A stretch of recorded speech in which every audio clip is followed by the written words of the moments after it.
It was Christmas Eve, and snowflakes were falling heavily, covering the streets and rooftops like a pristine white sheet.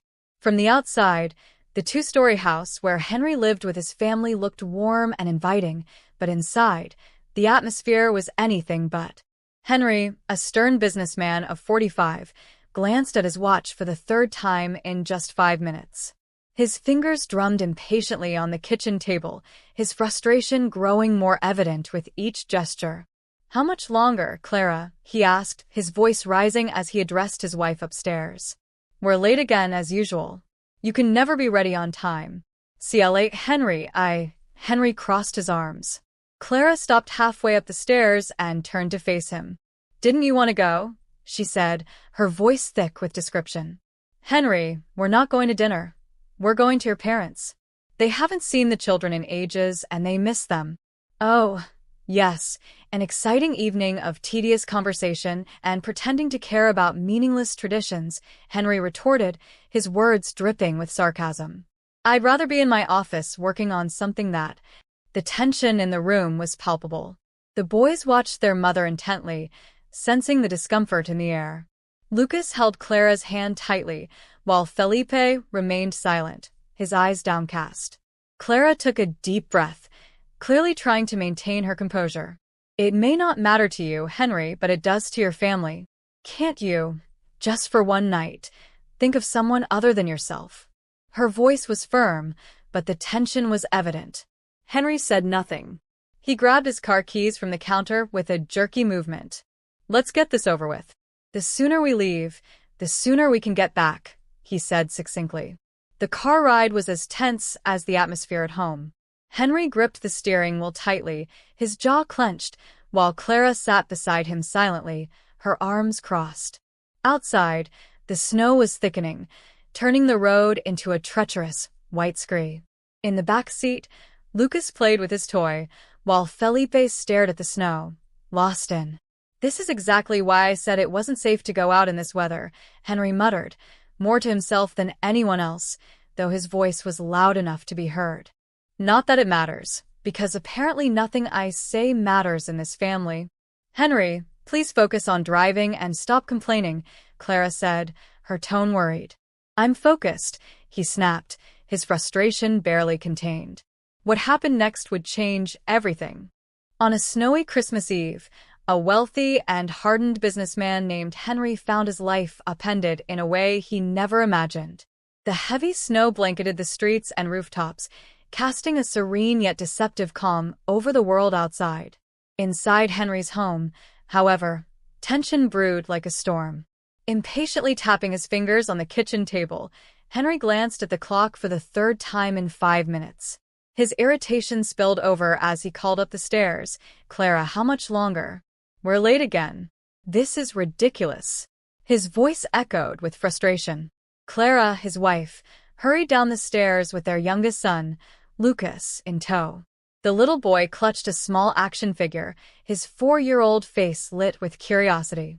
Behind them trailed their eldest, 7-year-old Philip, fiddling with his coat and looking disinterested.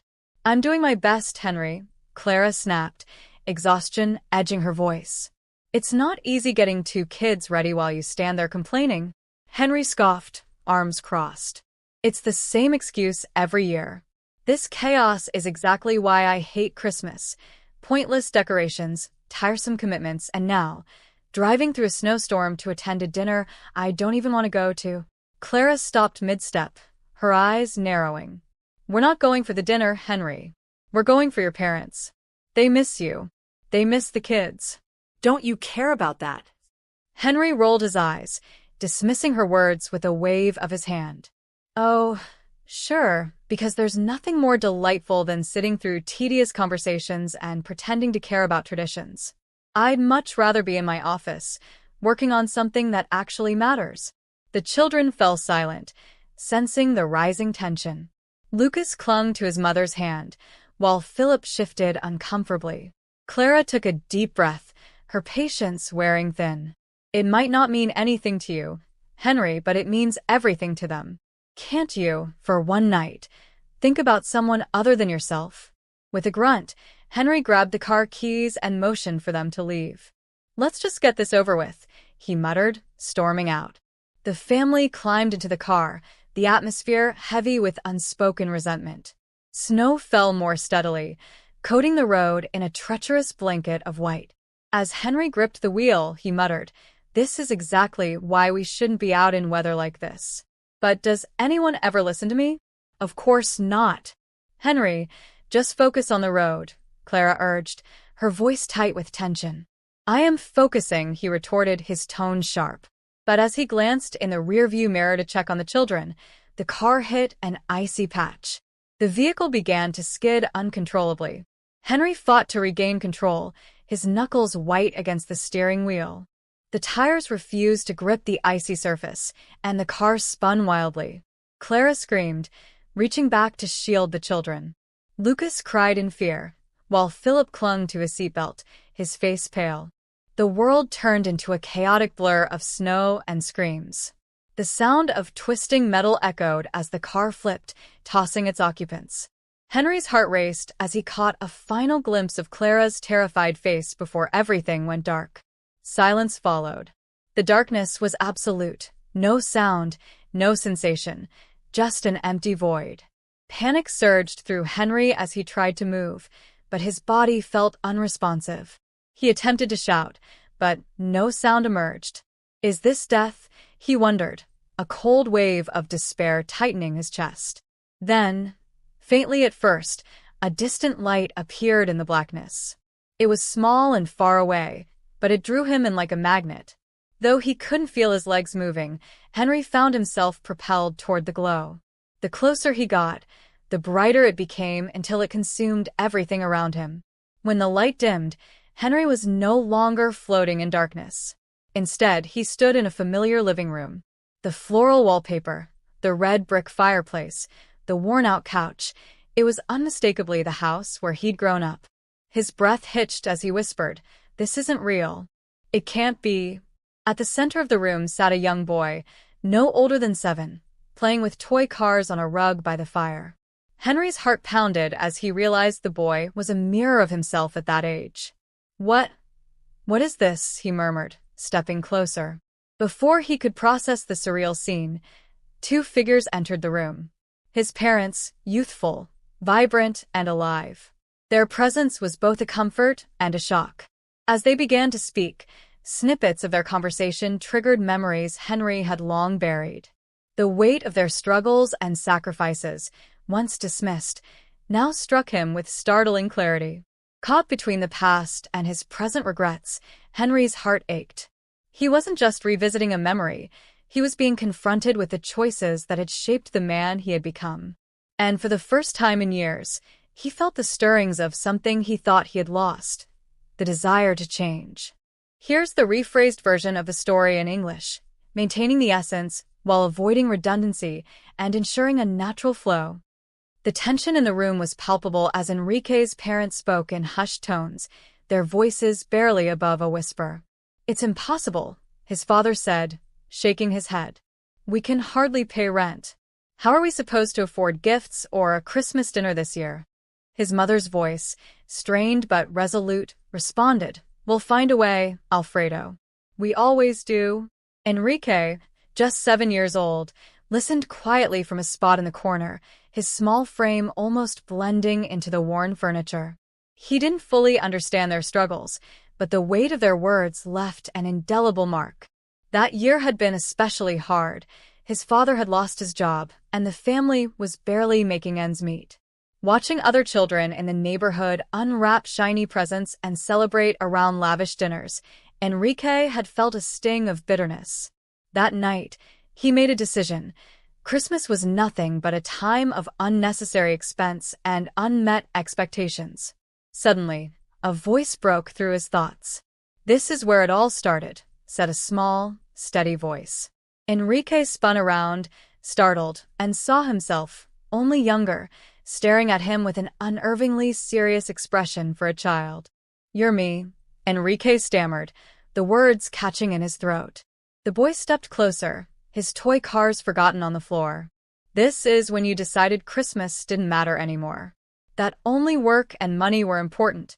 The younger Enrique's tone was calm, but his words cut deep. Before Enrique could respond, the boy grabbed his hand. "Come with me. There's something you need to see." The room around them dissolved, replaced by the faint glow of an old lamp in a cramped workshop. Enrique immediately recognized the place, his father's makeshift workshop. There, his father sat hunched over a workbench, his hands rough and calloused, carefully carving a piece of wood. Exhaustion etched his face, but there was a quiet determination in his every move. "What's this?" Enrique asked, his voice trembling. "The wooden car," the boy replied simply. "The one you got that Christmas. He couldn't afford to buy you a present, so he made this for you. He gave up his sleep, his strength, just to make sure you had something special." Enrique's chest tightened as he watched the scene unfold. He remembered that little wooden car but had always dismissed it as a cheap toy. Now, seeing the care and sacrifice behind it, the memory took on an entirely new meaning.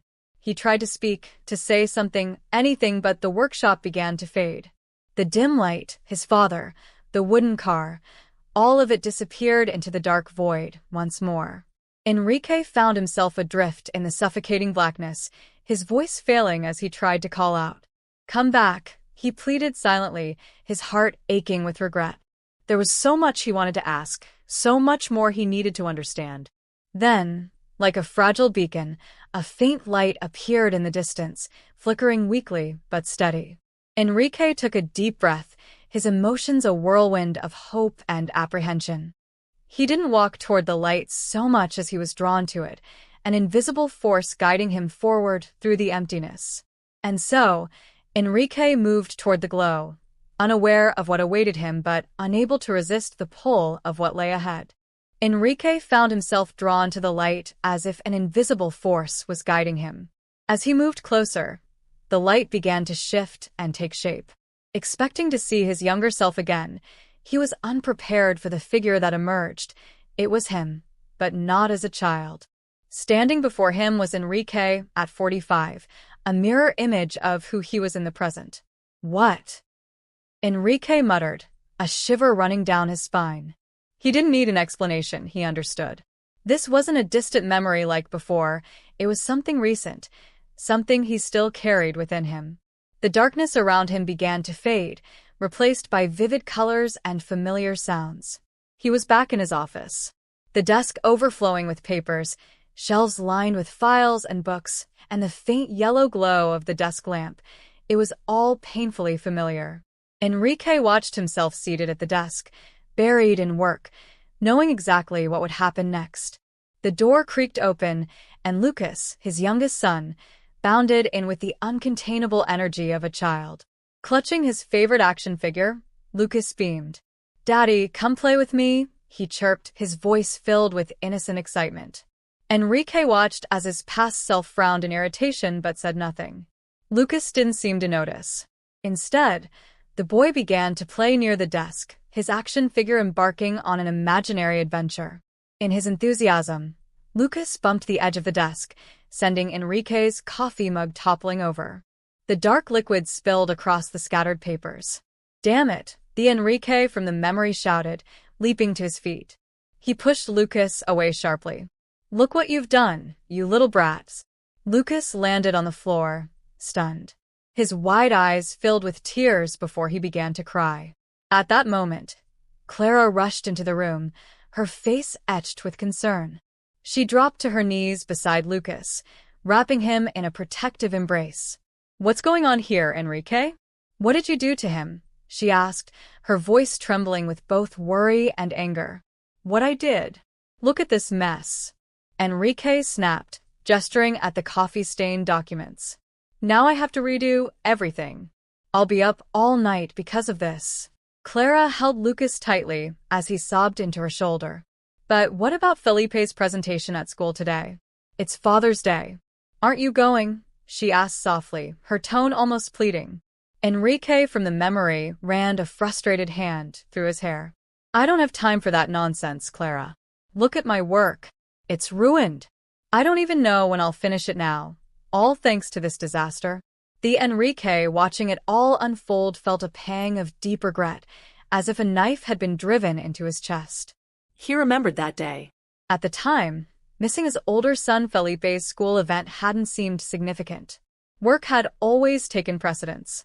But now, seeing Lucas's tear-streaked face and Clara's heartbreak, the weight of his choices crushed him. The gulf he had created between himself and his family was undeniable. As he stood frozen in this realization, the Enrique from the memory sat back at the desk, muttering under his breath, oblivious to the damage done. The office began to fade, and Enrique found himself once again surrounded by darkness, consumed by the consequences of his past actions. Enrique found himself frozen as the older man's words echoed through the sterile hospital room. The monitors beeped rhythmically, a stark contrast to the chaos in Enrique's mind. He stared at the man lying on the bed, frail but strangely resolute, his gaze unwavering. "Who are you?" Enrique finally managed to ask, his voice tinged with disbelief. The man offered a faint, sorrowful smile. "I'm you," he said softly. 40 years from now." Enrique instinctively stepped back, his heart pounding. "No, that's not possible," he stammered, his breath quickening. The elderly man sighed deeply, his weathered face marked by a lifetime of regrets. "It's true," he said. "This isn't a memory. It's a glimpse of what could be. If you continue down the path you're on, this is where it leads." Enrique's mind raced. "How? "Why are you showing me this?" he demanded, his voice trembling with desperation. The man gestured weakly toward a small photograph on the bedside table. Enrique stepped closer, his hands shaking as he picked it up. It was a picture of Lucas and Felipe, much older now, but their expressions were distant, almost unrecognizable. "You lost them," the older Enrique said, his voice filled with a quiet sadness. "Not to death, but to indifference. They grew up feeling like they weren't a priority to you. And by the time you realized it, it was too late." The weight of the words crushed Enrique. Images of his son's tearful faces flashed through his mind, each memory stabbing at his heart. He sank into a chair beside the bed, his head in his hands. "I didn't know. I didn't realize," he murmured, tears streaming down his face. The man reached out a trembling hand and placed it on Enrique's shoulder. "But you can change it," he said, his tone both firm and pleading. "You still have time. Don't let the people you love become strangers." Enrique looked up, his face streaked with tears. "How? "How do I fix this?" he asked, his voice filled with a desperate longing for redemption. "Start now," the older man replied. "Be present. Apologize. Show them they matter more than anything else." As the room began to fade, Enrique felt a strange mixture of sorrow and determination. The hospital dissolved into a soft light, and once again, he was surrounded by the void. But this time, he wasn't afraid. He knew what he had to do. When the light enveloped him completely, Enrique opened his eyes to find himself back in his living room. The house was silent, save for the faint ticking of a clock. He looked around, the weight of the vision still pressing on his chest. But it wasn't too late. Not yet. He stood and headed toward Lucas's room, his steps filled with purpose. He would make things right, starting now. Enrique stood frozen, his gaze fixed on the older man before him. The weight of the words struck him like a blow to the chest. "Your life will end like this," the man said with a calm, cutting tone. Enrique tried to deny it, to shake off the truth, but the certainty in the man's voice was unshakable. "I'm alone here on my deathbed," the elder continued, his voice steady but heavy with regret. "Do you know why? Because you pushed your family away. Lucas and Felipe grew up, but you were never truly there for them. They moved on, and you became a stranger in their lives. You have grandchildren you've never met." And Clara, his voice softened, though the words carried a sharp edge. She couldn't take it anymore. She left. She found someone who treated her the way she deserved. Enrique felt the man's words crush him. He opened his mouth to respond, but no sound came out. His throat was tight, his chest heavy with emotions he hadn't confronted before. "And here I am. Here you are," the man said, gesturing at himself. "Alone. completely alone. And do you know why? Because we made these choices. We chose work, money, pride. We chose everything except the people who mattered most. Tears began streaming down Enrique's face. He had never imagined his life turning out like this, isolated, filled with regrets. He had always assumed his family would remain by his side. Yet now, this vision of the future felt all too real. Unless he acted, unless he changed, it was inevitable. This can't be how it ends, Enrique whispered, his voice trembling. I can change. I will change. The older man smiled faintly, as though he had been waiting for those very words. Then do it, he said. Because if you don't, this is the life that awaits you. One of solitude, regret, and an end without anyone by your side. The room around him began to dissolve, the hospital fading into darkness. Enrique found himself enveloped by the void once more. But this time, it wasn't just the emptiness that consumed him, it was the weight of remorse. Please, he begged, falling to his knees. I just want another chance. I'll do better. I promise. Let me make this right. And then, amidst the darkness, a soft voice called out to him. It was Clara. Enrique, please wake up, she pleaded, her words a ray of hope piercing through the void. Clara. Enrique shouted with all his strength. Forgive me. Just give me one more chance. Suddenly, a cold, pale light broke through the darkness. Enrique felt his body being pulled away, yanked from the abyss. With a shuddering gasp, he opened his eyes. The harsh white lights of a hospital ceiling came into focus. The first thing he saw was Clara's face, pale with worry as she gripped his hand tightly. Thank God you're awake, she said, her voice trembling with relief. Enrique blinked, disoriented. His head throbbed, and his body felt heavy. What happened? He croaked.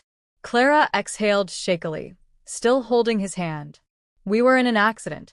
Do you remember? You were unconscious after we were brought here. The doctors said you hit your head hard, but by some miracle, the boys and I came out without a scratch. The memories surged back, first in fragments and then with vivid clarity. The darkness, the visions of his past, the bleak future he had glimpsed. His chest tightened as tears welled in his eyes. Clara, he said, his voice breaking. I'm so sorry.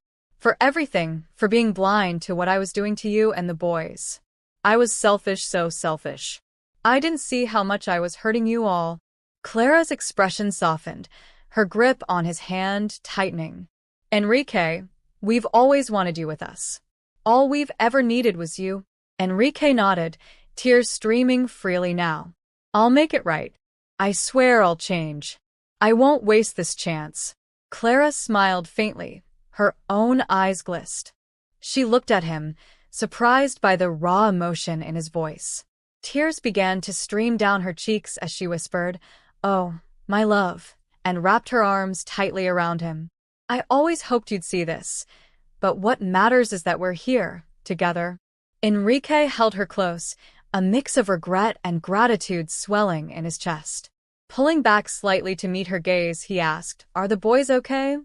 They're fine, Clara reassured him with a soft smile. They're staying at your parents' house. And, Enrique, it's Christmas Eve. Merry Christmas, my love. For a moment, Enrique closed his eyes, letting the weight of her words settle over him. It was Christmas, a time for new beginnings. A time to make things right. Later that evening, the doctor entered the room, pleased to find Enrique alert and coherent. After a brief examination, he confirmed that Enrique was stable enough to go home, provided he took care and rested. When they arrived at his parents' house, the warm glow of Christmas lights illuminated the yard, and the faint sound of laughter spilled out from inside.